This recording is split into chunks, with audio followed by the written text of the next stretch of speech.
Well, taxi wars have broken out in the British capital. London's iconic black cabs are under threat from mobile apps, according to their drivers. The entry of mobile transport app Uber has angered cabbies who say the service sidesteps regulations.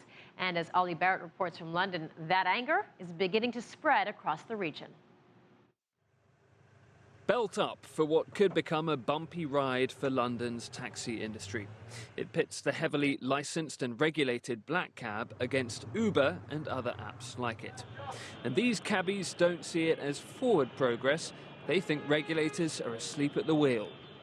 They're not stipulating their own rules. If you spent £40,000 to get a London cab, then somebody, just at the click of our fingers, can just have this little smartphone device and just drive any vehicle. Some cabbies say the way Uber calculates a fare based on time and distance is essentially a meter, which only black cabs are supposed to have. And still the only vehicle you can hail in London is a black cab. But many cabbies now feel the industry has become an unfair playing field.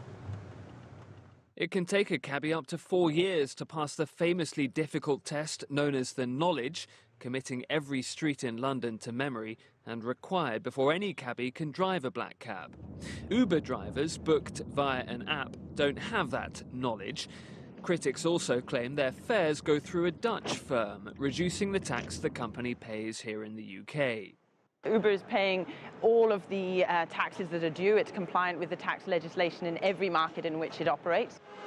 Taxi drivers in other European cities are angry too, with protests in Paris, Berlin, Madrid, Milan and Lisbon. But European officials are behind the new technologies. If you want the European economy to grow, it needs entrepreneurs. If customers are going to want to part with their money, they need services they want to use. And it's the job of taxi drivers to stay open to that, to try and see how they can integrate apps into their own business instead of treating them like the enemy. That enemy, Uber, reported a massive jump in new subscribers in London while cabbies protested against it. It could be a long road ahead for London's black cabs. Ollie Barrett, CCTV, London.